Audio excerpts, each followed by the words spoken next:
خداوند یسوع مسیح کے نام میں آپ کو سلام۔ آج ہم اس بات پر غور کریں گے کہ قبل از مسیح یعنی بی سی اور بعد از مسیح یعنی اے ڈی کا کیا مطلب ہے۔ یہ خیال عام طور پر پایا جاتا ہے کہ قبل از مسیح یعنی بی سی کا مطلب ہے مسیح کی پیدائش سے پہلے، اور بعد از مسیح یعنی اے ڈی کا مطلب ہے مسیح کی موت کے بعد۔ تاہم یہ خیال ادھورا سچ ہے۔ یہ کیسے ہو سکتا ہے کہ مسیح کی پیدائش سے پہلے قبل از مسیح یعنی بی سی ہو اور بعد از مسیح یعنی اے ڈی اس کی موت کے بعد ہو؟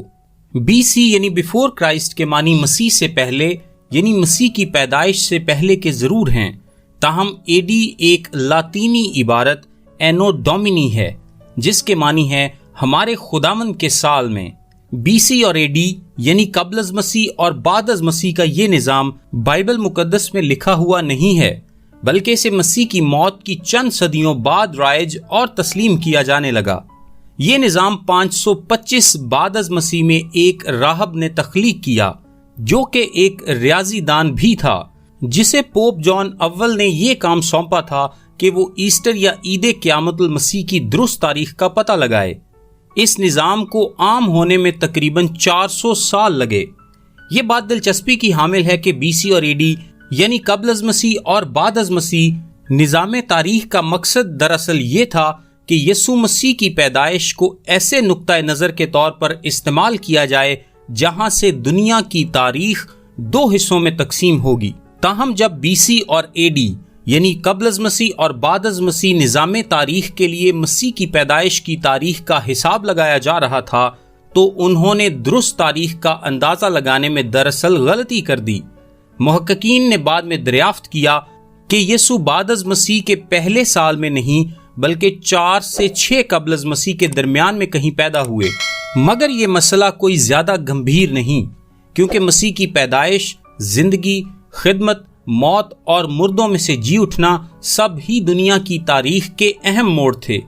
پس یہ کہنا مناسب ہے کہ مسیح ہی وہ ہستی ہے جو پرانے کو نئے سے جدا کر رہا ہے۔ بی سی یعنی قبل از مسیح مسیح سے پہلے کا دور تھا، اور اس کی پیدائش سے لے کر اب تک ہم ہمارے خداوند کے سال میں جی رہے ہیں۔ ہمارے دور کو ہمارے خداوند کے سال میں جینے کے طور پر دیکھنا بالکل مناسب ہے۔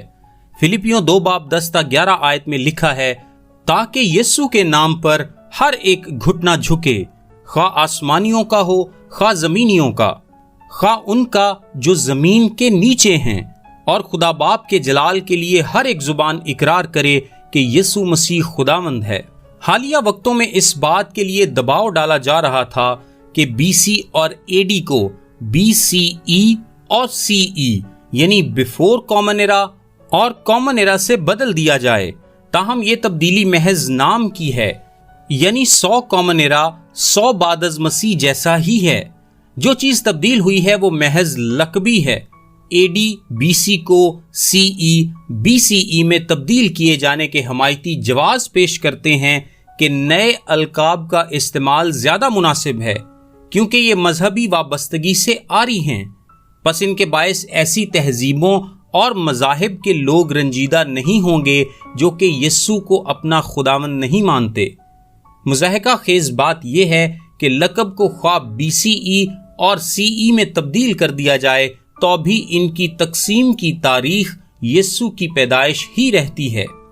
بی سی اور اے ڈی میں مسیح کی جانب اشارہ ہونے کے باعث اس نظام تاریخ نے غیر مسیحی لوگوں کو حسد میں مبتلا کر دیا، اس لیے وہ اس بات پر بضد ہیں کہ بی سی کو بی سی ای یعنی بیفور کامن ایرا کے ساتھ اور اے ڈی کو سی ای یعنی کامن ایرا کے ساتھ بدل دیا جائے۔ یہ نام یہودیوں کی جانب سے 19ویں صدی میں پیش کیے گئے تھے۔ اگر میں آسان الفاظ میں بتاؤں تو یہودی اور باقی مذاہب کے لوگ یہ چاہتے ہیں کہ جب بھی تاریخ کا حوالہ دیا جائے تو اس کو قبل از مسیح اور بعد از مسیح نہ کہا جائے اور اس میں سے مسیح لفظ کو نکال دیا جائے۔ آخر کار ہم اس نتیجے پر پہنچتے ہیں کہ یسوع واقعی تاریخ کو 2 حصوں میں تقسیم کرتا ہے، اور یہ سچائی کیلنڈر سے نمایاں ہو یا نہ ہو ہمارے دلوں سے ضرور نمایاں ہونی چاہیے۔ میرا نام تابش قاضی ہے اور یہ میسج آپ کو ڈیلی ورسز کی جانب سے بھیجا گیا ہے۔ روزانہ صبح اپنے واٹس ایپ پر بائبل کی آیات اور ان کی وضاحت انگلش، اردو اور آڈیو میں حاصل کرنے کے لیے ابھی 0333 80 20 972 پر واٹس ایپ میسج کریں۔ خدا آپ سب کو برکت دے، آمین۔